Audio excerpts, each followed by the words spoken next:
If you know, you know. So what I said.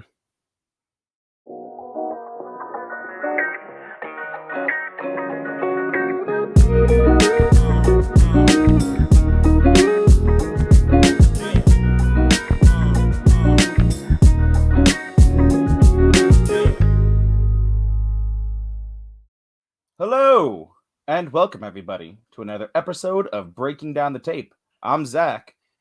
And I'm Hector, and I said what I said. On this week's episode, we will give you all the same beloved around the world of sports.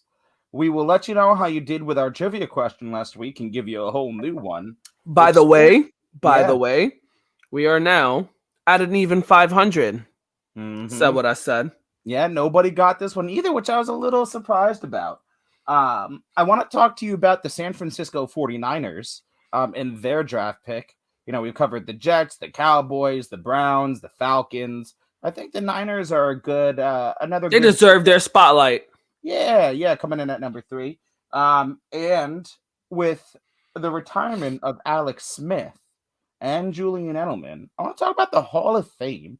What does it mean? What do you think it takes to get there? Who do you think shouldn't be there? Those kind of things. Hell yeah. So with no further ado, Hector, you know where to go, sir. Take us around the world of sports. Oof. And I know a lot of people, some people like to walk around the world, swim around the world, fly around the world. We're going to get there, though. We're going to get there.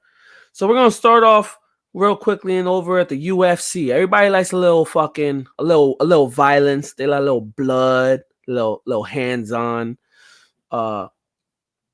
We got, sadly, the Jake Paul fight against Askren. Man, I knew that's where you were starting. I mean, I'd rather just get it out the way now. I don't even know. So what actors talk about, obviously, if you don't know, you've lived under a rock. You know, Logan Paul, former YouTube, or Jake Paul. Which one is it? I get it was Jake. This one was Jake. My apologies. Jake Paul has been fighting retired NBA stars and fuck, I don't even know who the he fuck fought a YouTube star, Nate Robinson, NBA ex NBA star, and now Askren, an MMA fighter. Yeah, and like washed him in the first round. I mean, if you look at it, there was like a total of like 13 punches landed between the both of them. It was ridiculous. They were chasing each other around while Jake was like playing a little bit Floyd Mayweather, just trying to like ease up to like size him up for the right hit. Right. It was kind of stupid. That most of the whole pay-per-view was songs and events and performances. Right. It's crazy to me because I'm not saying just because you were a YouTube star, a singer, a dancer, whatever, that you can't learn to box, you can't learn to fight. I'm not saying that. But what I am saying is Ben Askren, although not a stand-up, boxer kind of guy, has taken some serious hits to the dome piece and then gets set up with what looks like a love tap, goes down, bounces right back up, and then all of a sudden is too wobbly to continue. Yeah, TKO. I don't know. And another thing for me is they give him a 3-0 record. When Conor fought Floyd Mayweather, none of that went against their records. Right. He didn't fight any legit boxing guys, or is even part of a legit boxing community where he can put this against his legit record. Like, what the fuck? And what messes with me from beginning to end is that Jake, a couple of days before the fight, came out and said, "Oh, I've got brain damage and CTE." Of course. And everybody let him fight, though. And then before the fight, Ben Askren's like, "Yo, I don't give a shit. Even if I lose, I'm going to make $1 million, and I'm going to go start my wrestling camp coaching career." So, like, did you just not care? Did you let him knock you down, and then he got up and took your easy? He was getting paid regardless. Right. That's what I'm saying. Like, I don't know. I still can't look at Jake Paul as a legit boxer because he hasn't boxed anybody. I want him literally. If I he already called out. That's the funny part. I got love on it. My nigga, I got my house on it. I'll bet with your money. Yeah, facts. I don't care. I'm a gambling man. I'm a gambling man. We singing today. For facts. But what's crazy is that right after the fight, he called out his next guy. Yeah. Yeah. And he responded. The man responded and was like, let's do it. Like, let's do it. Yeah. It's interesting to see how fighter go, but still blows my mind that they're gonna let him box with brain damage. Stupid. I don't know. The whole thing is just weird. I refuse to like Jake Paul and or respect him. Fuck that. I just can't stand him and his brother. Anyway, we spent too much time on his ass. Yeah, we really did. Staying in the UFC, Masvidal this Saturday versus Usman 2. I got money on Masvidal, man. I mean, Usman and Masvidal faced off the first time. Masvidal took the fight at late notice. He had a 2-week time to fucking train, went out, put his hands on him, won the match. And now Masvidal even has come out and said, "Yo, if I have a whole training camp, I'm gonna take your head. Like it's over." Bro. Masvidal, I mean, he came from Kimbo Slice and street fighting. Come on, people like that, when they laugh, like they don't even really get into shit talk, and they're just laughing and smiling. Don't fuck with people like he's in the octagon and he's talking to Dana White, telling him what he's about to do while beating on a man. Like, crazy. Masvidal is a gangsters. I got him. Now that's a fight I want to see. Masvidal. Why don't Jake Paul get in the ring with Masvidal? I would love Jake Paul to get into a cage. I think Masvidal. No. I'll give it to Jake Paul too. I want Masvidal to throw on the gloves and meet Jake Paul in the ring. I don't know. Boxing has been so different. We've seen no. Stop it. No, I will give it to Masvidal. You know why? Like I said, go back. Masvidal is not MMA. He's old school street fighting, throwing hands. And if you look at those videos, he's never once really thrown a kick in those videos. Kimbo Slice brought him out of the fucking woods, and nothing he did was just nothing but straight bare knuckle throwing blows. You're not wrong. And I think if Jake Paul, I'm all for more fighting. Hell yeah. And then same with the UFC also, Ngannou, fucking Wakanda Forever champ that wants to go against John Bone Jones, is in Usman's corner. Really? I didn't know that. Yes, he's in his corner. He's helping him. I didn't look too deep into it. I think possibly helping him train. I know he's there for his support and wants him to take out Masvidal.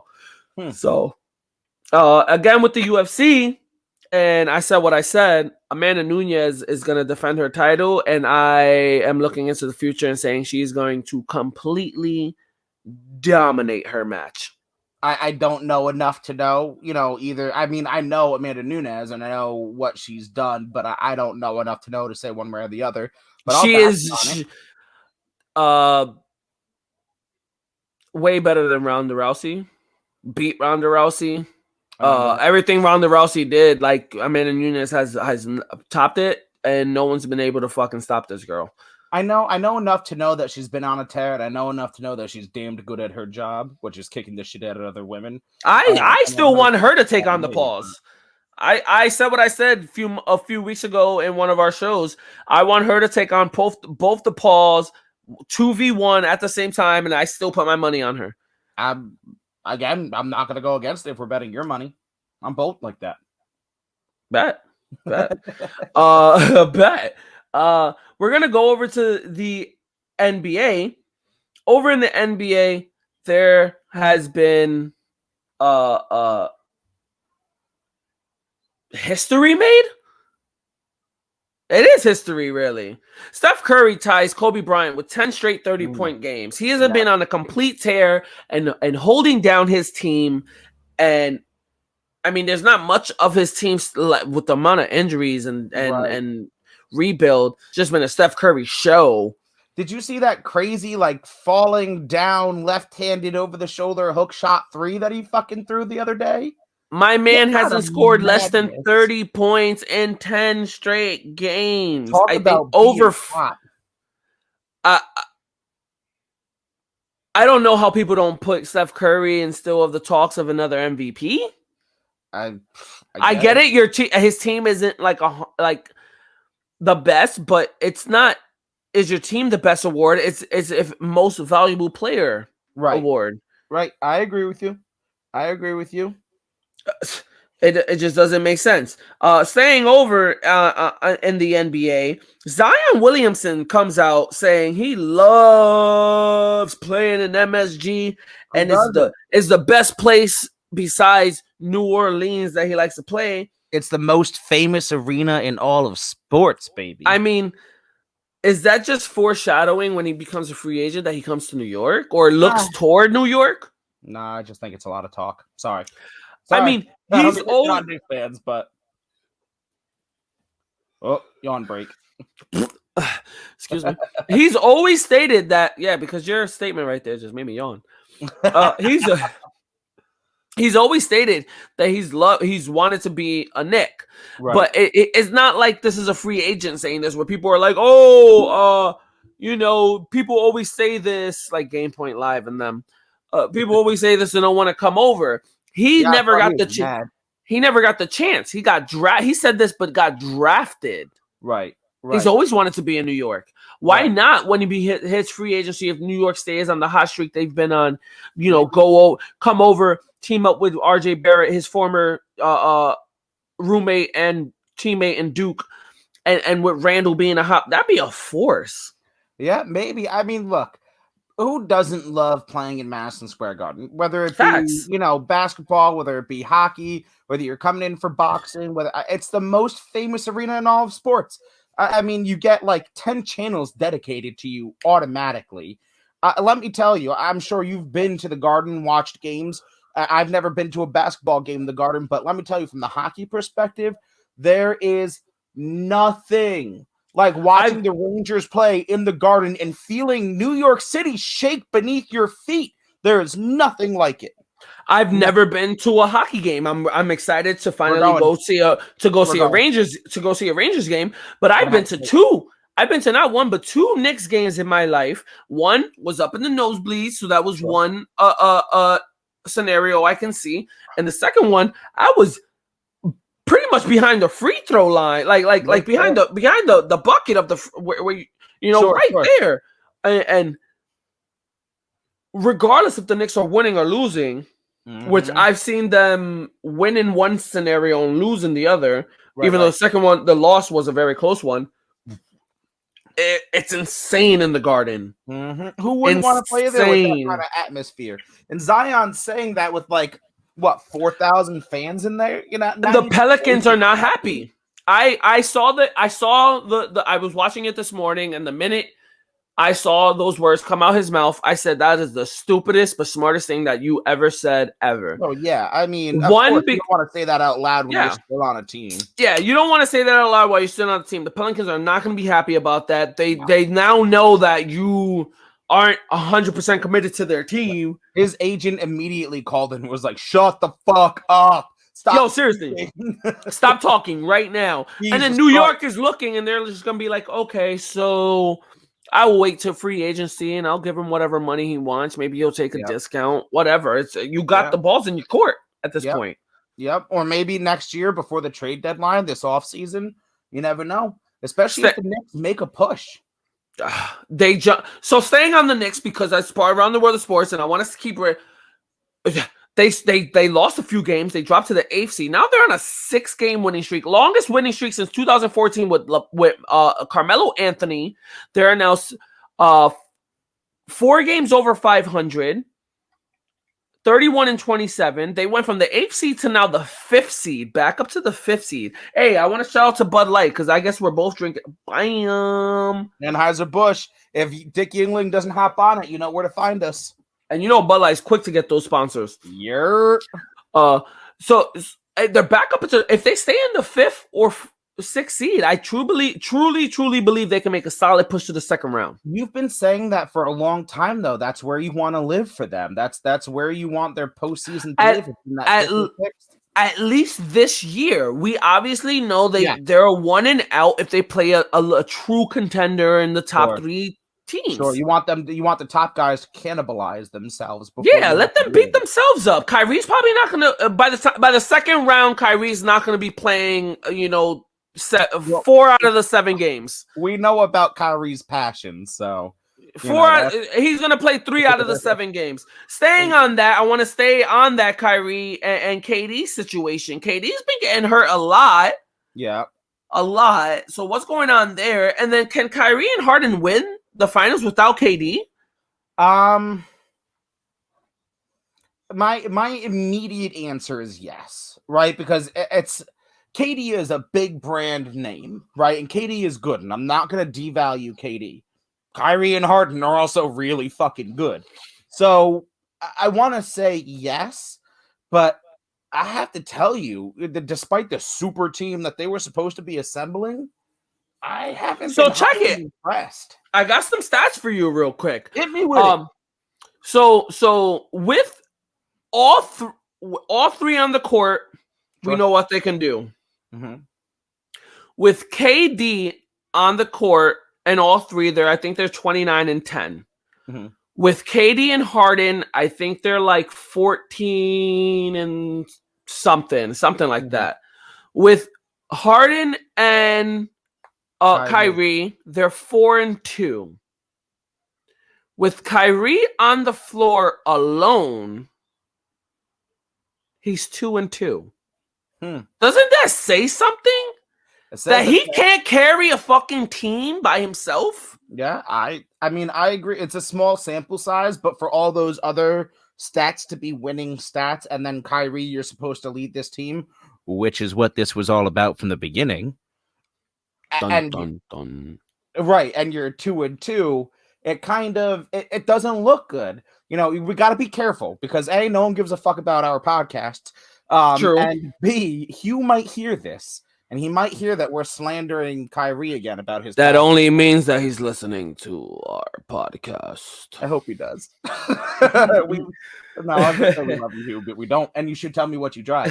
Anyway, facts, man. It has to be a Toyota Camry.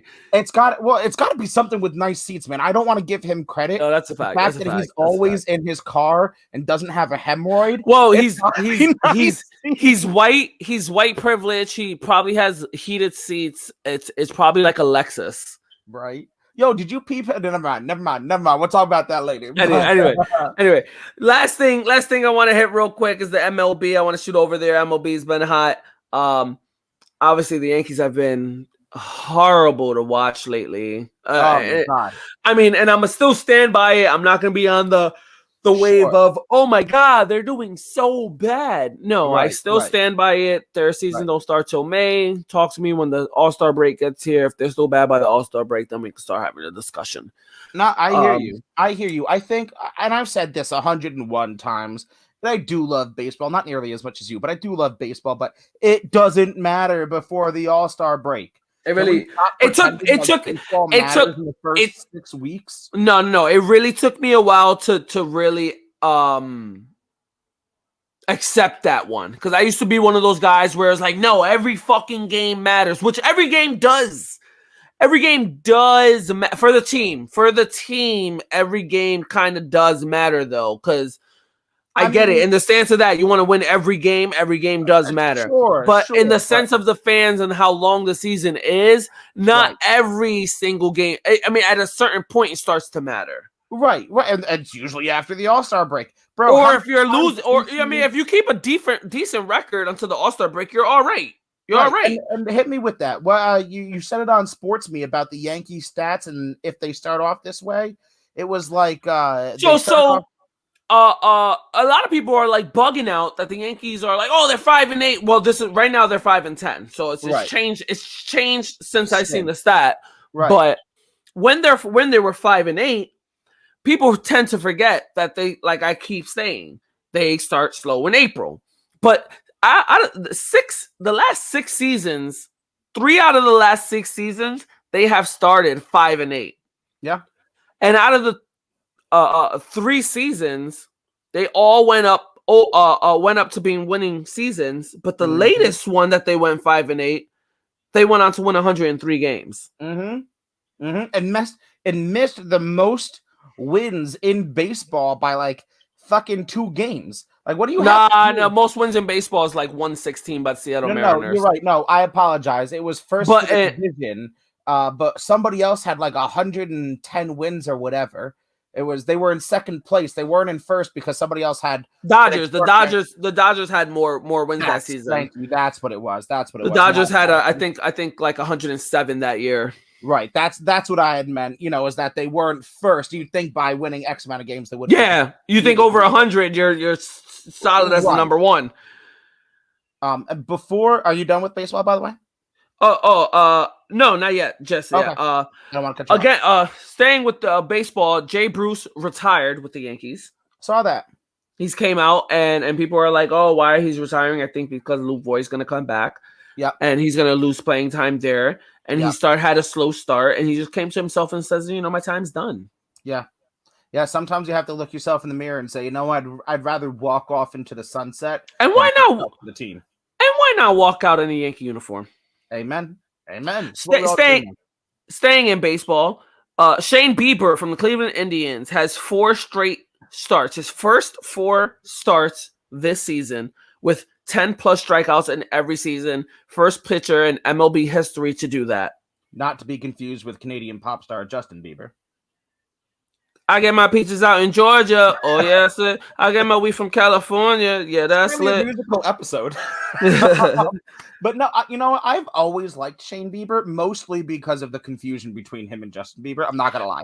I think he won the Cy Young last year. I think he won the Cy Young.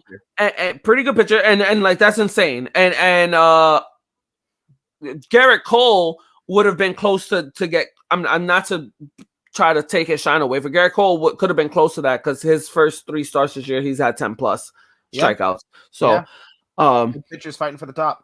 Yeah, nice pitchers. Staying over in the baseball again one more time, and the final thing for baseball. So, remember Al Leiter? Yeah. Remember former, I think, Mets and Yankees pitcher? Mm-hmm. Al Leiter. So his son pitches for Vanderbilt, right? And his son's pretty fucking good, right?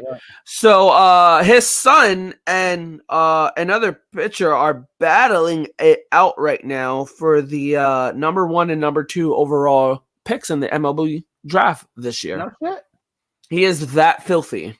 Wow. Well, good for the Leiter family. Now, people are saying if he should tank or not, and toss a couple games so he's not the number 1, because who wants to end up on the fucking Pirates organization? But we all know how that works out. You end up on the Pirates organization like Garrett Cole and some of these pitchers, and then you end up on the Yankees. Well, I mean, if that's the road you go, like how bad is being the number 1? Hey, I'm not complaining. I said what I said. Right. Go ahead. And I think the last thing, I think that's actually it. That's part of the she wrote. Good, because I wanted to keep it in New York and talk about the Rangers. So we're talking coming up on playoff hockey. The Rangers are not making the playoffs as of this moment. They have been playing very well. But they are playing very well. They just beat the Devils the 2 games back to back. They swept the series this year. Yep. And they've been killing it. They've been playing great hockey. It's been a pleasure to watch. Igor Shesterkin is, oh my God, playing out of his mind. Mika Zibanejad. That number 1 pick, I don't know how to say his name. I think he's Canadian. He's played pretty well. He got 8 goals, 6 assists this year. Artemi Panarin has been going off. It's been a pleasure to watch him. And they're only like 4 points or so out of 4th place. So they still probably won't make the playoffs, but they're making a real push. So, let's go Rangers. And that's pretty much it for Around the World of Sports. Let's get some beer. So we've got our trivia question of the week. First. Ooh, the guns. Right. Anyway, last week, the trivia question was, who was the last quarterback drafted by the Jets to make the Pro Bowl in a Jets uniform? Now, we got a lot of answers out of this. And you're all wrong again. Yeah, you want that heat? You caught that heat. I'm 2-0, baby. I'm 2-0. Now we're at a perfect 500. Perfect and 500 are not 2 things that are synonymous. Hey, for the Knicks, it is. For the Knicks, it is. So we got a couple of Chad Penningtons. We got a Vinny Testaverde. And I think that was pretty much it. That was the reigning thought process was Vinny and Chad Pennington. And I love me some Chad, And but it was not I still got the answer here. I for got you the because I perfect. do as well. Do you want to hit him with it? Okay. So hit him with the question one more time. So last week's question was, who was the last quarterback drafted by the Jets to make a Pro Bowl in a Jets uniform? So I know there was a lot of answers out there, and I don't think anyone's got them out. So the answer is Ken O'Brien, a first round pick in 1983, famously ahead of Dan Marino. I don't know how they just fucked that up. Oh wait, I do know how they fucked that up because they Stupid always Jets. do. Ken Selected O'Brien to the wasn't bad. Leave Ken he alone. was selected to the Pro Bowl in 1985. He is one of the most underrated players in Jets history. Yep. He's also second in franchise all-time passing list behind Joe Namath. Yep. Boomer Eisenhower. Sorry, again. Boomer. I can never say his last name like properly. It's so weird. Boomer Esiason, 1993. Vinny Testaverde, 1998. Brett Favre, 2008. Each made the Pro Bowl for the Jets, but were never drafted by the Jets. So I alluded to this last week when Hector asked me the question off air. I walked it back all the way up to Ken O'Brien. Walked it back quarterback by You quarterback, missed his draft. Like you went to draft behind him. Yep. Right before him. And past Ken O'Brien. And I was like, fuck it. I'm going to be mad when you say the answer. And sure as fucking shit, I was pissed off as fuck.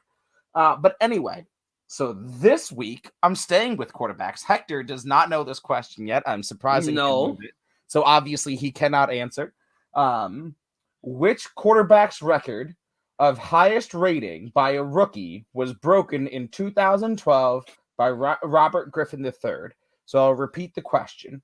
Which quarterback's record of highest rating by a rookie was broken in 2012 by Robert Griffin III? So who held the record before RG3? For QB rating. QB rookie. What happened? Say that again. So which quarterback's record of highest rating by a rookie was broken in 2012 by RG3? So QBR for a rookie. QBR for a rookie in 2012 for RG3 broke it. I will say Russell Wilson. And before we get into our major headlines of today, like we talked about, we want to give a little bit of time, a moment of silence to the Toon family. Al Toon, former Jets wide receiver. His daughter was tragically killed in a murder-suicide. That broke, I believe, Wednesday of last week, because I was at the doctor's appointment with Sarah. So, it's obviously, anybody dying in such a way is a terrible thing. Our love and thoughts go out to Al Toon and his family. And yeah, no, it's salud. We'll pour one out for both of them. We'll drink one to the Toon family, to the ones that were lost, because it was his daughter and his granddaughter. Yeah, he lost both of them. Yep. I won't get into the details of it, but I will say, however, the amount of mass shootings and shootings in general that has been going on as of lately is just insane and absurd. People, it's one. If you want your guns, you have to be smart about having guns on you. And for those who shouldn't have guns on them, we do need a better process of background checking, and we do need a better process of keeping those guns out of those people's hands. And when something does happen, I get it. It's a fight or flight moment, and I get it that it's your life. But if you can get out of a situation safely, please do. And if you're able to prevent something or do something as a collective group to stop someone before they can do something so tragic, do it. Yeah, I honestly, I agree wholeheartedly. And my only follow up to that sentiment is, if you need help, seek help. Yes. The second part to this, and I think a large underlying issue of the gun talk in America is a mental health crisis that we as Americans have. And I'm not going to label it one group versus another, this or that, but we have a mental health crisis in America Yes. that we need to speak about. So if you need to talk to somebody, our email, breakingdownthetape@yahoo.com. You don't have to tell us who you are. You don't have to tell tell us us your anything you're actual going through. situation. Right. Just, hey, I need to talk, and we'll talk to you. You can always hit up myself. I'll speak for Hector, on our personal DMs. We are not professionals. If you need professional help, seek professional help. We have numbers we can toss you for multiple hotlines. Yep. And you, if you need help too, please reach out, because we know some help for mental health. If you need help with mental health, 100%. 100%. With that being said, let's move on to a better topic. Let's move on to the number 3 pick in the NFL draft. Dun-dun-dun, dun-dun-dun. The San Francisco 49ers traded up to be number 3 in the draft. Now, if you have your head in your sand and you don't know anything about the draft, you don't trade up to number 3 in the draft without knowing what you're doing with that pick, because it costs a lot of draft capital, which they spent. So, they have Jimmy G. They have a pretty decent team, which, despite, I think they were originally like 9th or something to that effect, and they traded up to 3. So it's not like they had a great season, but it was filled with injuries from the get-go. The overall thought process is that they don't trust Jimmy G and that they're gonna go with quarterback. Tell me what you think about that. If Zach Wilson goes 2 and Trevor Lawrence goes 1, if the 49ers take a quarterback, what do you think about the whole quarterback situation, and who do they take? I mean, if, like you said it, they gave up organizational draft capital. Like, this is your franchise you're giving up to move up that far. I see the talks about the Trey Lance and the Justin Fields and the Mac Jones, and they just keep bouncing from one to another, to another, to another. If you're moving up that far, I'm sorry, even with them going to another Trey Lance pro day today and all the talks about Trey Lance, you can't move up for Trey Lance. Right. Mac Jones, maybe, but if you're number 3, it has to be Justin Fields. It just has to be. And I said it before in the Sports Me app. Yeah. Justin Fields doesn't have to start this year. Yeah. He can sit behind Jimmy G too. Yeah, that's very true. So that's a point that I was going to bring up. Kyle Shanahan and the 49ers front office has been very busy traveling to pro days. Trey Lance, Mac Jones, Justin Fields twice. And it seemed like Kyle Shanahan had a very good relationship with Justin Fields after the second pro day, laughing, joking. And you never know, right? You could just like a person but not think they're good for your team. So it seems like Justin Fields might be the answer. And I don't necessarily disagree with you, although I have not been shy of my love for Mac Jones, and how I think he will do great in a Shanahan system, and more so my fear of him falling to Bill Belichick. But I have a very interesting thing for you.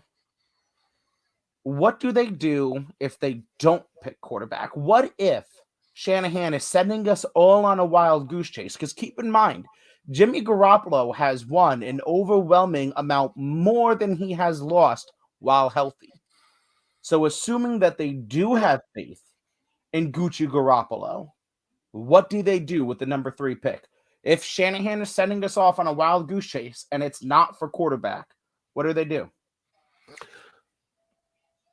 They're going O-line. You think so? You're thinking Powell or Slater? Penei Sewell or Slater? Sewell or Slater? Yep. It'll be one of them. So you obviously think invest in protection. Obviously, Jimmy G likes to get hurt a lot. And with the injury prone, what's the best way to have a solid pick at a number 3 if it's not a sure number 1 pick that you're picking in the top 3 pick? You got to go O-line. You're always safe with an O-line. If you can't find a player in the top 5 pick that is a sure, like, this guy's a playmaker, you're always good taking in a number 1 to 3 pick in the O-line category. Sure. The top 3 O-linemen, take them off the board now. So I find it very, so Obviously, we know how much I love big boys and think they But are. it's smart. It's smart, especially with Jimmy G getting hurt. I agree with you. I'm not disagreeing with your take, but I find it funny that you said if you can't find a guaranteed playmaker, quarterbacks are more likely to bust than not when taken in the first round. That's just fact. But there is one pick that has been talked about as a guaranteed playmaker. Who you got? That is Kyle Pitts, sir. Tight end, wide receiver. Yeah, but what are you saying to Kittle? But what are you saying to Kittle? I'm taking him on the other side of Kittle. I'm going Aaron Hernandez and Rob Gronkowski on their ass. I'll tell you what I'm doing is I'm going every goddamn play. I run one formation. If I'm San Fran and take Kyle Pitts, one formation, double tight, power eye, Kyle Juszczyk is my fullback, Kyle Pitts and Kittle on one end. They both can block. So I'll run the ball down your fucking throat with Raheem Mostert as the halfback. I'll run the ball down your fucking throat or bounce it out to the outside like he likes his zone reads. Or while you're stacking the box for the run, I'm going to send fucking Juszczyk or Pitts and Kittle on streak routes, have Juszczyk run a fucking wheel, have Mostert run a fucking flare, bootleg Jimmy G out, and then that's a touchdown every day of the week, because what the fuck are you going to do against that? Suck my dick is what you're going to do. Thank you. I said what I said. I'm not going to hit him with it. I'm not going to fight you on that. And now that you said that, I'm thinking about it, and I'm like, what if you try to transfer, change Kyle Pitts into more a slot receiver DK Metcalf-ish, where he can at some points go into that tight end position and be more of a receiver than a blocker. And that's what I mean. So say you start off in the exact same formation, double tight power eye that I mentioned, you can fucking motion him out. You can motion out of that every day of the week. Motion Juszczyk out, motion him out, offset it. There is a million and one things that you can do with two amazing tight ends. And I'm stealing one out of Bill Belichick's playbook, and I'm fucking running away with it. But is Kyle Pitts worth a number 3? Yes. You were never preaching that before, though. You were like fucking completely against it before. So my preaching was that we can't call him the GOAT. I'm against people saying, "Oh my God, he's the GOAT, the GOAT, the GOAT, the GOAT, the GOAT." I'm of tight ends. GOAT talk. Oh no, like he hasn't played an NFL snap, and who knows? I could be on crack and he busts. He could break his kneecap in his first game, and you'd be the Derrick Rose of NFL. I get it, but what I am saying is that if I'm the Niners and I put my faith in Jimmy G, who has won more games than he has lost when healthy, who has a good defense, an okay line, a good running back, a nice outside zone, and you pair him with fucking George Kittle, yes, sir. Even if you use him as relief for Kittle, even if you don't like double tight sets or you don't want to line up Kyle Pitts as a wide receiver and you simply want to run Kyle Pitts or George Kittle, fine. George Kittle goes out there and murders it. And then when I have a relief for him because he's been burning you all game, let me put in another dude who's going to burn you all game. Okay. No matter what, I think it's a win. Okay, so if not Kyle Pitts, then who? Then I agree with you. Take the line. Like, without a doubt. If they don't have faith in Justin Fields, if they don't want Kyle Pitts because they don't think as smart as I do, because I'm right, God damn it, then I think Penei Sewell. I think there's nothing wrong with investing in protection. So, do you have what's the chance of a QB then? What's the chance of what's the percentage between QB, O-line, and them just going in another direction?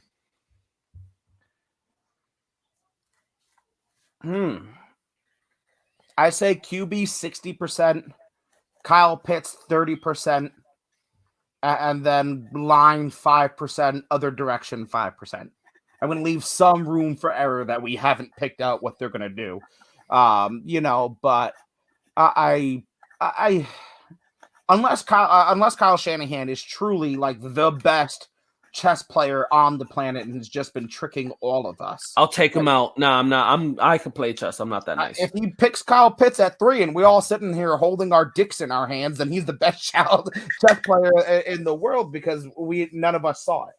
You know, I mean, it looks like he's going quarterback. It looks like he's going Justin Fields. I agree with you that it would be madness. I just feel like for Trey Lance, but I just feel like also with the Shanahans, and we've stated it before, they can take any QB and make it happen. So I don't think they're generally stressing what QB lands in their lap. I don't think they care what. I know they have a QB in mind. I don't think they care which QB lands though. I mean, the way the top 5 QBs have been talked about in this draft, all of them are Hall of Famers, according to every fucking sports. Oh yeah, they're all gonna break records. They're all gonna win, 7 to 10 Super Bowls. Overall, each, yeah. I agree with you. Overall, I do hear what you're saying though, and I do agree with you that it's madness if they trade up for Lance. Obviously, Lawrence is going number 1, more than presumably Wilson's going number 2. Nobody seems to look at Mac Jones like I do, which I guess is my fault. I don't know. I'll call that a problem with me, but I love Mac Jones. I think out of the quarterbacks that they do go, Justin Fields is probably the most likely. And I agree with you. I don't think it matters too terribly in the long run because the Shanahan system is extremely nice to quarterbacks and running backs alike. Yeah. So but I'm not gonna lie. I think Shanahan's smart, and I think he takes one out of Bill Belichick's playbook. Bill Belichick just did it again with fucking Hunter Henry and Judon taking the tight end tandem. Yeah, but he's not over here going at the number 3 pick picking a tight end. Yeah. I'm sorry. If you think Kyle Pitts' career is going to be better than Travis Kelce or George Kittle, you're smoking crack. I've never heard Kittle or Kelce called the wide receiver either. Huh? I've never heard Kittle or Kelce be called wide receivers either. Oh, come on. But we were talking about how Lamar Jackson should be a wide receiver. Cut it out. I never said Come that. on. I don't know, man. I'm just saying. Come on. People could play multiple positions. I think Kyle Pitts at 3 blows a lot of minds, but I think in that system, come on, Megatron will play a better tight end than Kyle Pitts will play a better receiver. I said what I said. I don't know if I disagree with that, honestly. So there's no reason that we have Kyle Pitts in the way you're talking about it. Cut it out. For the 49ers, yes. If it was the Jets, no. If it was the Jags, no. If it was a lot of teams, no. But for the Niners, I think yes. Shut up. Unless he's coming to the Jets to make a significant difference on our offense, I don't want to hear about it. The Hall of Fame, man. It's a very prestigious place to be. Everyone plays for Super Bowls. Everyone obviously wants a ring, but who doesn't want to be enshrined and have their own bust in the NFL? Fuck? Who doesn't want a gold jacket? I want a gold jacket. Everyone wants a gold jacket. I want a gold jacket like who was it? It was it Terrell who had the gold jacket with the Hall of Fame with the question marks on it? Yep. And I misspoke, not NFL Hall of Fame, Pro Football Hall of Fame, because there is a large difference. Go check out our. Don't get back into that. Don't get back into that. Stop it. Go check out on YouTube. You acting like you. You acting like you over here. Stop it. He lives in your mind rent free, bro. So first, I want to start off talking about Julian Edelman. Edelman recently retired within the last month or so, earlier this month, and I don't think. Frankly, I don't think he'll make the Hall. Well, I think he will, but I don't think he should. And there's been obviously the second he retired, a lot of talk. He has 3 Super Bowls, 1 Super Bowl MVP, the best postseason stats of a slot wide receiver, but mediocre regular season stats. So, talk to me about Julian Edelman. Hall of Fame? Yes, no. Should he? Shouldn't he? I said what I said, and I stand with you, and I've spoke about this in the Sports Me app with the guys. I think eventually he gets in because 1, he played with Tom Brady, 2, the rings, 3, the postseason career. Because yes, he is one of the best slot receivers in the postseason of all because of time. volume. Yeah, also, yes. You're stating facts. But I don't believe he's a first ballot Hall of Famer. I don't believe he's a second ballot Hall of Famer. I don't believe he's a third ballot Hall of Famer. I just think he eventually he gets in. Now, am I saying that's going to happen? No, he might go first ballot Hall of Fame just because the people that vote on it, are fucking Illuminati white privileged fuckers that, Leave us white boys alone. Come on. We all know that's just rigged. Come on. So I will say, stats wise, I don't believe he should. But I will give him credit because I think there are 2 ways that you enter the Pro Football Hall of Fame. And that is stats. You were either the greatest at your position ever in the season. Right, which he does have a nod to because of postseason, which is all volume if you critically think about it. Or B, if you are integral to the storytelling of the game. Have you ever been to Canton, Ohio, where the Hall of Fame is? No, but I want to. So we're going. It is beautiful. It is heaven on earth. But the way they have it set up is obviously it's telling a story of the game from when it was first founded to the AFL, to the multiple leagues, to the merger, to everything, right? So if you're integral to the story of the game, then I think you should make it. Joe Namath, to me, is one of those people. Statistically, he doesn't deserve to be there, but because his more interceptions than touchdowns. Right, but his win in the Super Bowl III was the most important win of Super Bowl history because it solidified the merger between the AFL and NFL. So I think Julian Edelman can make it off of that reason because Wes Welker defined the slot receiver position, and then Julian Edelman came in and really brought it to fame. So I can see that reasoning, but statistically, no. And first ballot is obscene. Yeah, but he only brought it to fame because volume. Volume, and I hate to say it, Tom Brady. Yeah, I agree. If it wasn't for that, Julian Edelman is a nobody. He never seen the Super Bowl 7 times. He never seen the Super Bowl 1 time. I can agree with that wholeheartedly. But moving on from Julian Edelman, I want to talk about Ryan Fitzmagic. Obviously, Fitzmagic is not eligible, as is Julian Edelman, because you need to be retired for 5 years. But Fitzpatrick is playing this year for the Washington football team. Now, one of the prerequisites to make it into the NFL or Pro Football Hall of Fame is that you have a Pro Bowl. There has been some talk in NFL circles about unanimously voting Ryan Fitzpatrick in so that when he retires, he can be eligible. What do you think about my man Fitzmagic? Doesn't have the stats, doesn't have the story, but is one of the most quintessential journeymen of the NFL. Hall of Fame. You do? Hands down. Why? Hands down. You talking about first ballot? I'm not saying first ballot. I'm thinking second or third. Why? Look at his career. What man has joined has gone through the shit that he's gone through, where he was never a solidified starter. He was never thought as a starter or anything. He was just backup after backup after backup. His career when he started was complete abysmal and garbage. We were like, why is this guy? I always even said it. Why is this guy even in the league? Then later on in his career, as he got older, as a Harvard man that he is, a smart, very smart man that he is, matured into a very, very good veteran quarterback to become a starter and show that Fitz magic. He's played on almost every team in the league. He set franchise records for the fucking Jets back in 2015 with Brandon Marshall. Like, why shouldn't he? The Jets. Why shouldn't he be in the Hall of Fame? He's like literally, he's probably been on the most teams as a quarterback ever. That's Hall of Fame enough. Like to be able to do what he's done. He's reached playoffs. He's backed up. He went from backup to starter to becoming a legitimate starter the whole season to backup. Like he's a consistent guy. He's a consistent guy. I know the stats and everything isn't there, but that's a consistent guy, and just his longevity in the NFL, that's a Hall of Fame career.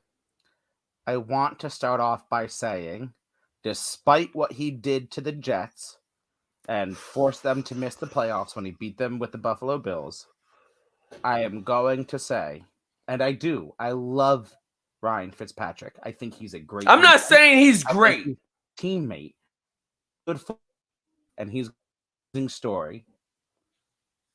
I'm about to start with some serious Ryan Fitzpatrick slander. For the very reasons that you said, he's played backup his entire career. Then make it to the backup Pro Football Hall of Fame. What a backup in the because you were a quintessential backup, you deserve to be in the Pro Football Hall of Fame. How? Okay, so Nick Foles was a backup to Carson Wentz and goes on to Philly win their Super first Bowl. Super Bowl. Brought Philly their first Super Bowl. Quintessential storytelling of the game. Okay, so I'm not saying Fitzmagic is that. I'm saying Fitzmagic is a backup quarterback who every single time he's a backup quarterback, the starting quarterback gets hurt and he gives his team a shot. That's what a backup quarterback is supposed to do, a shot. And even more than just that. He does even more than just that. He's more than just a backup. And it's a great story, and he should write his own book. And he is a little engine that could almost. But with all love in the world, it will be a cold day in hell when Ryan Fitzpatrick makes the NFL Pro Football Hall of Fame. I think that is madness. He does not have the stats, and he does not have the storytelling to make it to. He has a good story. It's a great story, and I love him. I do. But I get it. It is not integral to the storytelling of the game.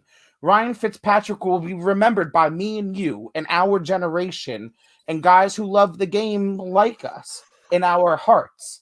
But when we tell the story of the NFL, Ryan Fitzpatrick will be lost. I get it. And I'm not.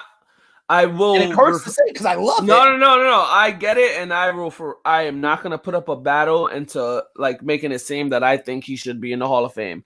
I'm just saying I think he makes it. I think he does.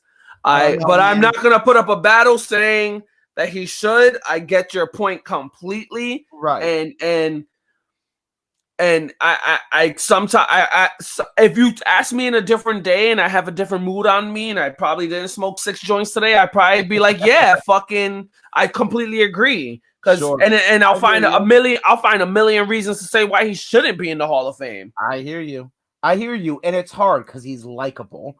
I just don't know. Exactly, man. He's just so likable. But I just don't know if the scrutiny of history will be as kind to him. You know what I mean? I get it. Yeah, I get it.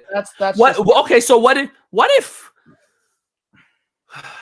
if at one point in his career, you know, in one of these magic moments that he was playing over the last couple of years or whatever, he had, I wouldn't even say win a Super Bowl, but made a AFC or NFC conference game. But like was a little, like if someone gave him the starting job, because he's had the starting job from the start of a season for the couple teams, and he from the get-go balled out, had a season, took him Western Conference or I mean Western Conference. You hear me? Basketball, AFC Conference, NFC Conference, or something. You know, with one of the million teams he played for, or possibly even win the Super Bowl. Super Bowl. He would need to win a Super Bowl for me. I would say, yeah. He would need to win a Super Bowl. That a Super Bowl ring on top of being the consummate journeyman. Sadly, do not take my words out of context. That goes for the listeners. I'm not saying Nick Foles will make the Hall of Fame. I'm saying Nick Foles has a better argument than Ryan Fitzpatrick because Foles brought Philly their first Super Bowl win. And that is the storytelling of the game. I have nothing to argue. Fitzpatrick would have had to win a Super Bowl for Philly, for the Jets, for one of the numerous teams he had to give him that one spotlight for his story in the game. I was not gonna fight you on the Foles thing because at the same time, even if you pull up full stats, he has a better winning percentage and better stats all across the board compared to Fitzmagic. Right. So it's like it's stupid to try to. The only thing that Fitzmagic has to stand on is I think he's played for the most teams in the league than any other quarterback. So integral to the storytelling, if you're reaching for me, and sentimentality. You just hope that in say he retires at the end of this season in 6 years that It'd be a good story. It'd be a good storyline if he did make it. Right. So you're just you don't root against them. You don't root against them. Right. You're hoping that those the voters are sentimental. Sentimentality is the only thing I think he has going for him. I like that. I like this. This is a battle where we kind of like both like it's not even a battle. It's philosophical. Yeah, it's philosophical. But my issue is that history is very rarely sentimental. It's that Fitzmagic. He's sprinkling. He's just like he's at the Salt Bay. He's sprinkling Fitzmagic all over us. You know, and hopefully history is sentimental to him, but it has a history of not. I get it. I get it. I like his career, and I continuously praise him for the way he went about it, and wish that he goes out the way he likes, and he has a bright future ahead of him. I don't think this is the end of Fitzmagic. No, I agree. I hope one day maybe a quarterback's coach, something like that, front office man. He is, like you said, Harvard educated. We wish nothing but the best for him. But another guy, let's bring it to consummate backups, although that feels dirty coming out of my mouth given his history. I like it dirty. Alex Smith just retired. Yeah. Like yesterday? Today. Sorry, my days. So today being Monday, if we haven't made that clear in previous episodes, he retired today. I haven't heard the conversation yet. No one's brought it up as far as I can tell, but it's okay. So I was watching ESPN all day and shit, and he made a video and released a video that they put on ESPN. If you haven't seen it, I haven't yet. Watch it. It's very heartfelt, tear jerking. You can sense the love of the game. You can sense the love of the people that he worked for, the people that he played with. You can sense the passion he had on and off the field, whether it was family or football. You can tell he had the heart and desire and the drive to prove everyone wrong, which he did unequivocally to me, hands down, and prove everyone wrong, and was like, I can still do this. I still want to do this and can do this, but I don't have to do this anymore. Right.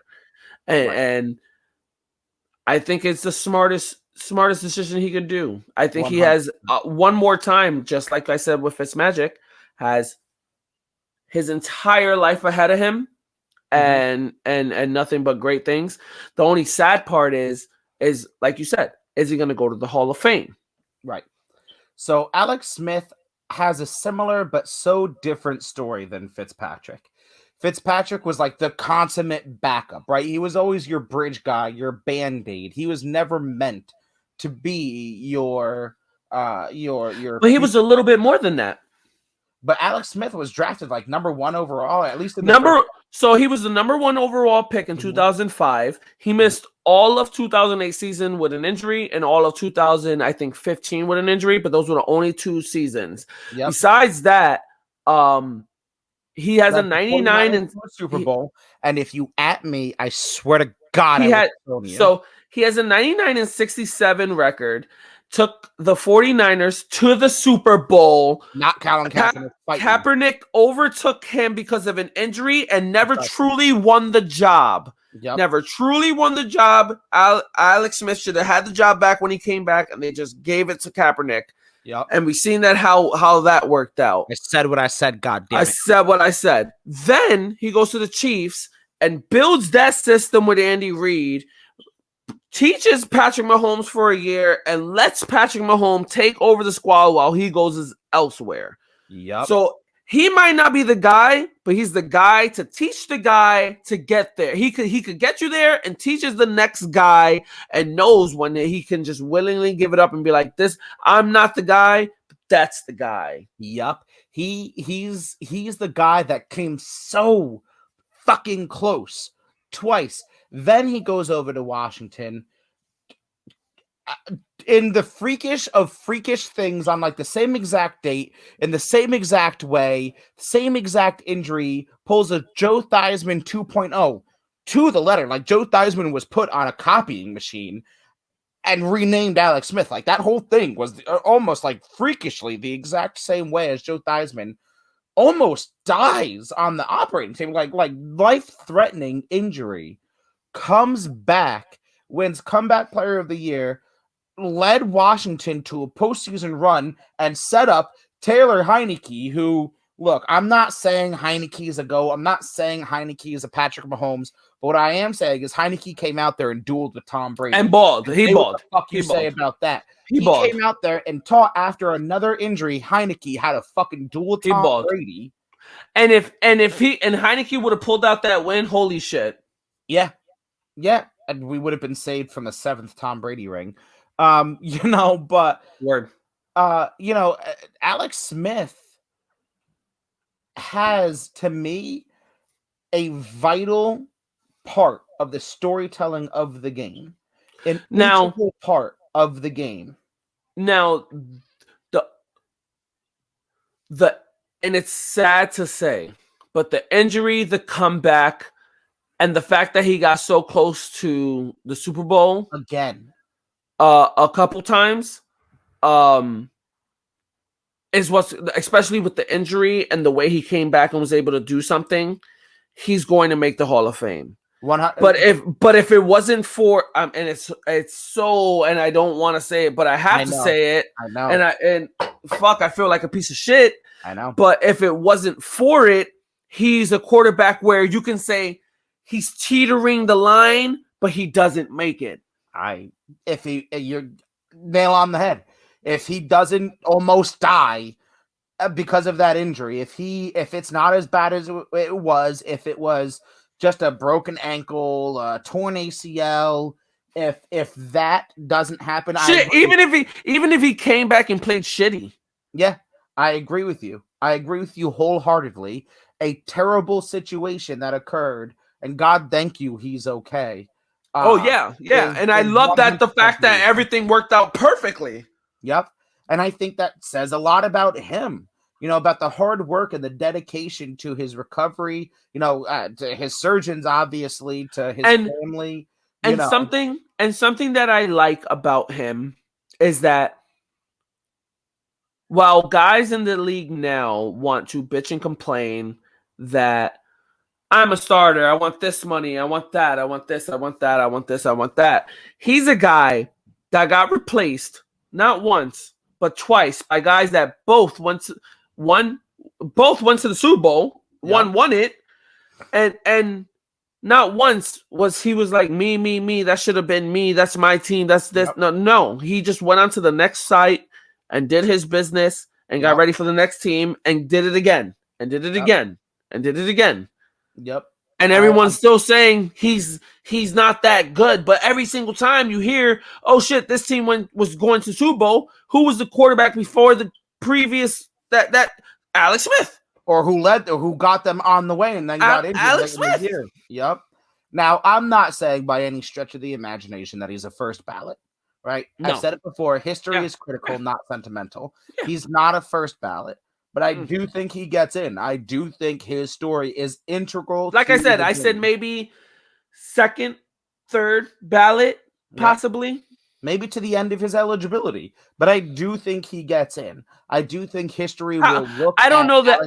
I don't know that. I don't know how long the eligibility is for. Is it the same for all sports? Because I know for baseball, I know baseball eligibility. It's and for all sports after 5 years, everyone is eligible for their sport to go to the Hall of Fame of retirement. But then, of retirement and For but players, I don't. not so much for owners. Remember, Jerry Jones is in the Hall of Fame. Yes, you can be in the Hall of Fame for both player and owner, and it's possible, and it has happened. Has happened. But I'm just saying, as a player, I think after 5 years for every sport, you're eligible for your sport. But I think it differs for how long before you're off the ballot, before your final ballot. Right, because it doesn't go on forever. No, baseball, you got 10 years. Fact, yep. Baseball, you got 10 years. 10 years Football from the start date, not 10 years from retirement. 10 years from your first start date. So yeah, from your first ballot. From your first ballot. Clarify. Because you get 10 ballots on baseball. Right. Yeah, I just wanted to clarify for the fans. That's all. Yeah. And then football is different. Football, what is it? I am genuinely. I think it's also 10 years, but it's not about ballot. It's just like a definitive year. We need a Henbo. Yeah, we do. Fuck. Marcus. Right. But all in all, I think he will be. And what would you like to see if you were Alex Smith? What would you do next? If I was Alex Smith, well, if like I said, if you haven't seen the video that he released, really watch it because he tells you what he's doing next. Oh, okay, then fuck me. I haven't watched it. What is he doing next? He tells you what he's doing next. He says he has a long, bright future ahead of himself, but for right now, he's going to take a few months off. Sure. And he wants to take a lot of long beach walks with his wife. She's smoking. And smoking hot. Good on you, A. Smith. And he wants to truly show his kids what they can do with his backyard. So he's going to spend a lot of family time and then decide what's next. I do believe, however, first choice might be hitting the booth. It's a waste of talent for me. I do believe that too. It's a safe move for quarterbacks. That's why I'm saying it. I get it. But I do like your take where he goes to the field and becomes a QB coach or offensive coordinator. I'm thinking starting slow. He becomes a QB guru. He becomes a QB guru. Listen to what I said. I said what I said. Guru. I mean, he's done it already. He ends up working for the Chiefs under Andy Reid. And from there, his career blossoms. I said what I said. Okay. I said what I said. Hey, man, I wouldn't hate to see it. You know, I agree wholeheartedly. And obviously, I agree with him. Take a few months off, man. You damn near almost died. You came back. You played your heart out. You know, 16 seasons. I think you owe your kids 16 years. Yeah, even though your kids are only a few, like I think they're no older than like 8 or 9. Yeah, go spend time with your beautiful wife. Create a couple more kids. Yes. Go spend time with your family, man. Go throw them bullet passes in the backyard. Go relax. Go give that leg some good old Cabo relax time. Exactly. Go hit up some of Deshaun Watson's massage therapist. That's a joke. Yo, chill. You're about to get you're gonna get what is Mrs. Smith at your door yet? Kind of sorry. Not really, but I'm kind of sorry. But no, and no matter what, I want Alex Smith to be happy. I think he's a great guy. Yes. Without knowing him from a hole in the wall. But as a football fan, I would love to see what Alex Smith can do with a headset. Whether it be just as a quarterback's coach, whether it be as a offensive coordinator, I would love to see what Alex Smith can do with a headset. I would love a 5-minute conversation with that man. Yeah, 100. 5 minute. If I went to Starbucks and bumped into that man, I 5 minutes and be like, "Hey, sir, like I don't even want to talk about football. Like, how are you doing?" Him up on Instagram, be like, "Yo, hop on the podcast, bro." I don't even know if he has an Instagram, but I'm gonna start finding a way to contact Alex Smith. Tell us the next future QB. Right? QB. Right. Don't say Lawrence, because he's trash. And the last thing that I want to say about the Hall of Fame has nothing to do with football. Oh, I know. I'm fucking Hall of Fame all the time, bro. Thank you. Free Pete Rose. Yes. Anyway, with that being said, guys, thank you for Yes. listening in. Thank you for listening this far. You know where to find us: TikTok, Sports Me, Instagram, Facebook. I just tweeted again today for the first time in months. And I will hope to hop on Twitter much more as I watch Get Up in the Morning, and it gives me ideas and things to say. Did I say Facebook? Facebook, sure. I don't know. Fucking YouTube. Just find us, follow us, rate us, subscribe, please. And thank you. If you know Dick Yingling personally or whoever owns Anheuser-Busch, come on, man. We could use a free case or 1,000 and would love to have them sponsor us. Don't be like you and a bunch of these guys on Sports Me that say fuck podcasters and fuck what they gotta say. And Man, some of us don't want to make it big. Some of us just do this to do this. Yo, and so spend some time. As a little sidebar, I want to talk to you about it later, but he tried to throw breaking down the tape after hour. Yeah, man, he tried to throw shade at you. Was like, oh well, I'm sure you're gonna make it big. All right, guys. Breaking news. We're gonna do a quick 30, maybe 20-minute segment after this. Breaking down the tape after hour. You can hop on after this. We gotta go. Said what I said.